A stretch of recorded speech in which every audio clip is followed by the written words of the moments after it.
Operation Sindoor വിവരിക്കാൻ ശശി തരൂരിന്റെ നേതൃത്വത്തിലുള്ള ഇന്ത്യൻ പ്രതിനിധി സംഘം ഗയാനയിലേക്ക് പുറപ്പെട്ടു. ഭീകരതയ്ക്കെതിരെ ഒന്നിച്ചു പോരാടുമെന്ന് ഇന്ത്യയ്ക്ക് ലോകരാജ്യങ്ങളുടെ ഉറപ്പു ലഭിച്ചു. ഷെല്ലാക്രമണത്തിൽ പരിക്കേറ്റവരെ സന്ദർശിക്കാൻ രാഹുൽ ഗാന്ധി ഇന്ന് പൂഞ്ചിലും എത്തുന്നുണ്ട്.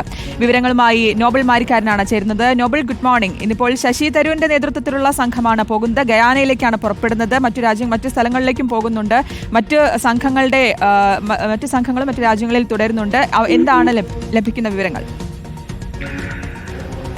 ഓപ്പറേഷൻ സിന്ദൂർ വിശദീകരിക്കാൻ ഇന്ത്യൻ പ്രതിനിധി സംഘങ്ങൾ എല്ലാം ഇന്നത്തോടെ രാജ്യം വിടുകയാണ്. പ്രധാനമായും ശശി തരൂർ അധ്യക്ഷനായ സമിതി രാവിലെ തന്നെ പുലർച്ചെ തന്നെ ഗയാനയിലേക്ക് പുറപ്പെടുകയും ചെയ്തു. ദില്ലി അന്താരാഷ്ട്ര വിമാനത്താവളത്താണ് ഈ സംഘം പുറപ്പെട്ടത്. അതോടൊപ്പം തന്നെ BJP നേതാക്കൾ അധ്യക്ഷനായ പ്രത്യേകിച്ച് BJP നേതാവ് ബൈജയൻ പാണ്ഡ അടക്കമുള്ളവർ നേതൃത്വം നൽകുന്ന സംഘവും ഇപ്പോൾ പുറപ്പെട്ടിട്ടുണ്ട്. ഈ രണ്ട് സംഘങ്ങളാണ് ഇന്നിപ്പോൾ പുലർച്ചെ പുറപ്പെട്ടത്.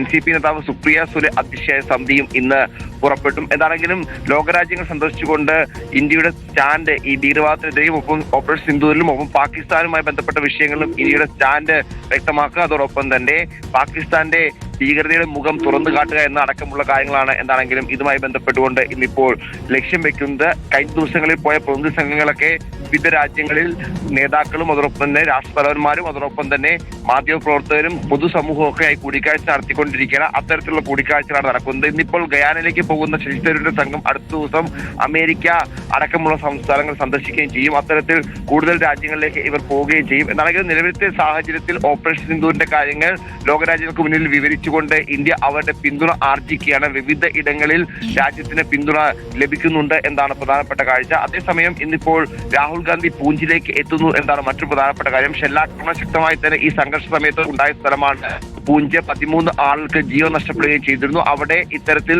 ജീവൻ നഷ്ടപ്പെട്ടവരുടെ ബന്ധുക്കൾ അടക്കമായി രാഹുൽ ഗാന്ധി കൂടിക്കാഴ്ച നടത്തും. ഈ ഓപ്പറേഷൻ സിന്ദൂർ അടക്കമുള്ള കാര്യങ്ങളിൽ ചില വിമർശനങ്ങൾ കോൺഗ്രസിന്റെ ഭാഗത്ത് ഉയരുന്ന ഘട്ടത്തിൽ കൂടിയാണ് രാഹുലിന്റെ സന്ദർശനം. നേരത്തെ പഹൽഗാം ആക്രമണത്തിന് പിന്നാലെ രാഹുൽ ഗാന്ധി കശ്മീർ സന്ദർശനം നടത്തിയിരുന്നത്.